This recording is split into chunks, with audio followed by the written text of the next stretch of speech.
Hello, grade 7. I hope you're all well and sound and ready to continue our journey across Latin America.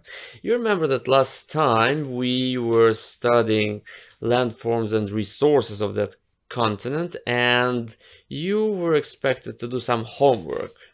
I hope your homework is also well and sound.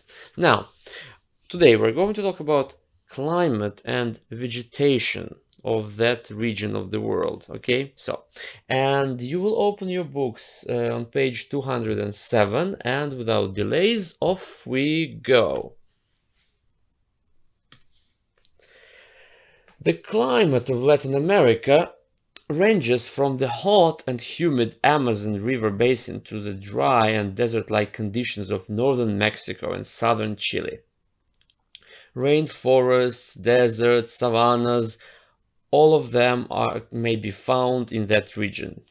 The vegetation also varies from rainforests to grasslands and desert scrubs and shrubs. It ranges from the thick trees of the rainforest to mosses of the tundra. This variety of climate and vegetation is due to several factors. First, Latin America spans a great distance on each side of the equator. Second, there are big changes in elevation because of the massive mountains in the region. And third thing, the warm currents of the Atlantic Ocean and the cold currents of the Pacific Ocean affect the climate.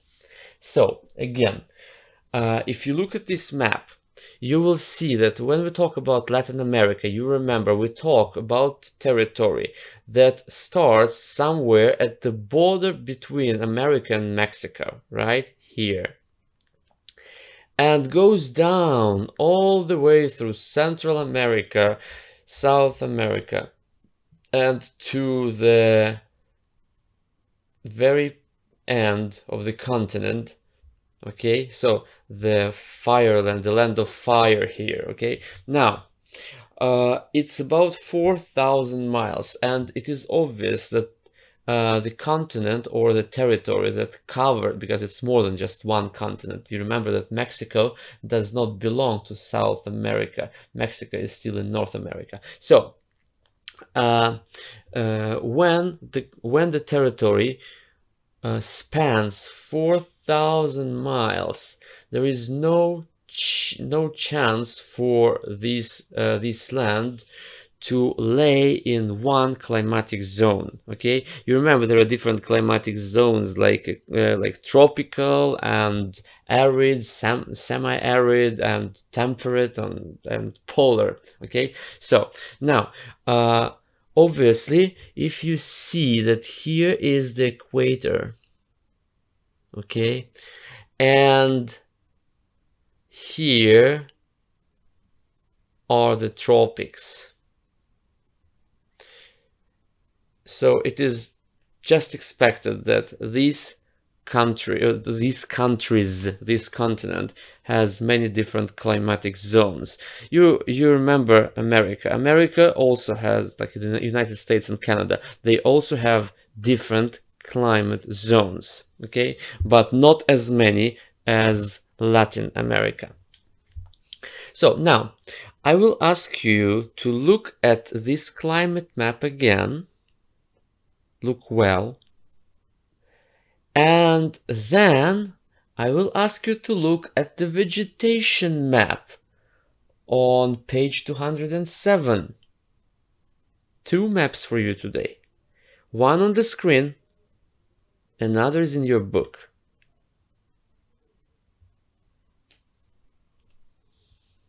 Now, match the climate zones from the map on the screen with the types of vegetation that grow there, which you can see on the map in the book. So what you need to do is to match two maps, and then you will see what types of vegetation grow in different climate zones. Some climate zones have more than one type of vegetation. Okay? So you will spend 7 to 10 minutes to compare these two maps and to match climate zones here, blue field, with vegetation, the green field.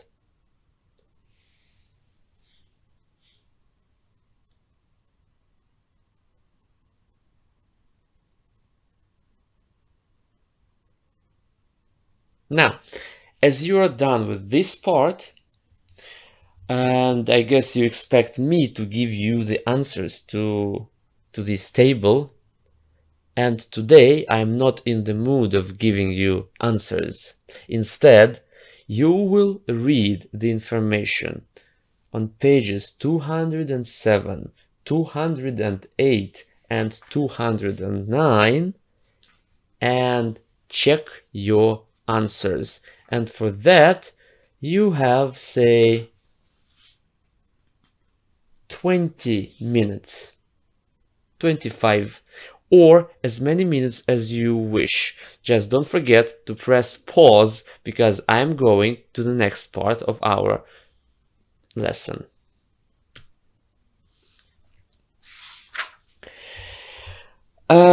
We cannot see all different features, like climatic features of Latin America in one lesson. So today I'm going to show you just two of them. First of all, welcome to Atacama, the driest desert on Earth. You read a bit about Atacama on page 209, right? And now I would like you to see that place. But while watching this video, you will be asked to answer a question.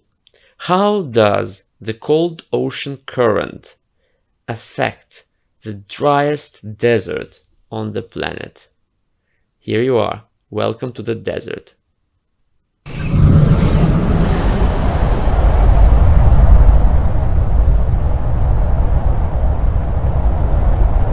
The Atacama in Chile.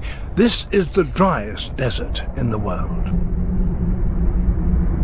Some parts may not see rain for 50 years, and with such a record, you would expect the place to be completely barren.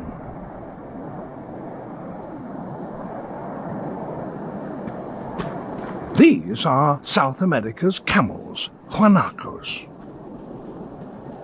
They're very good at conserving moisture, but they nonetheless need a regular supply of water.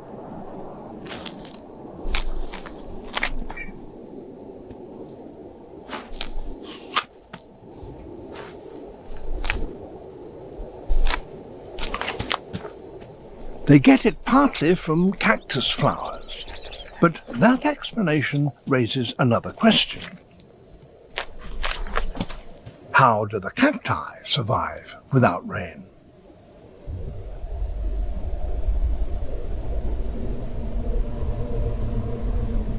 Hot winds suck all the moisture from the surface of the land. Clearly, there must be something else that takes the place of rain. The secret is a cold sea current that runs parallel to the land.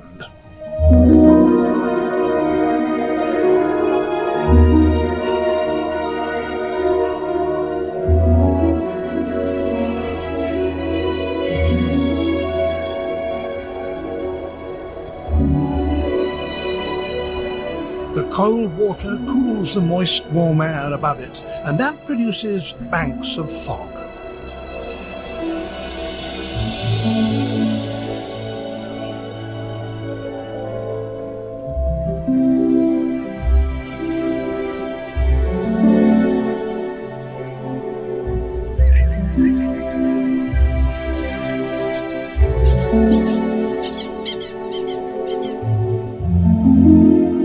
At the same time, wind blowing onto the shore sweeps the fog inland.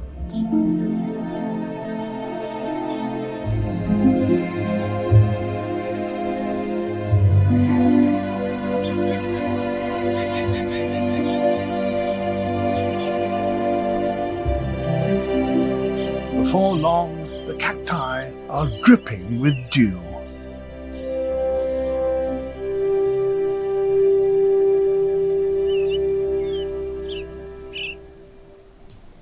The fog is so regular that moisture-loving lichens are able to grow on the cacti, and they absorb liquid like a sponge. In a land of almost no rain, these precious drops are lifesavers for many different creatures.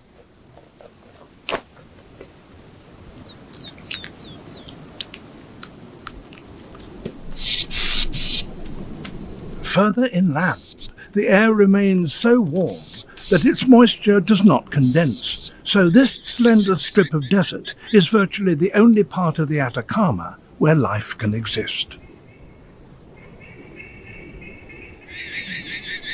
And without the fog, this land too would be empty.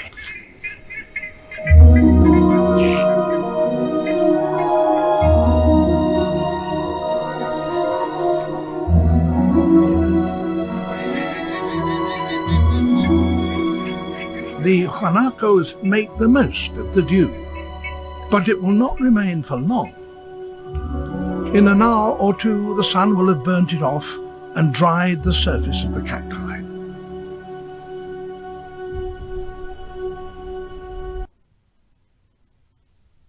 So, how does the cold ocean current affect the desert? Yes. This cold current also brings cool air.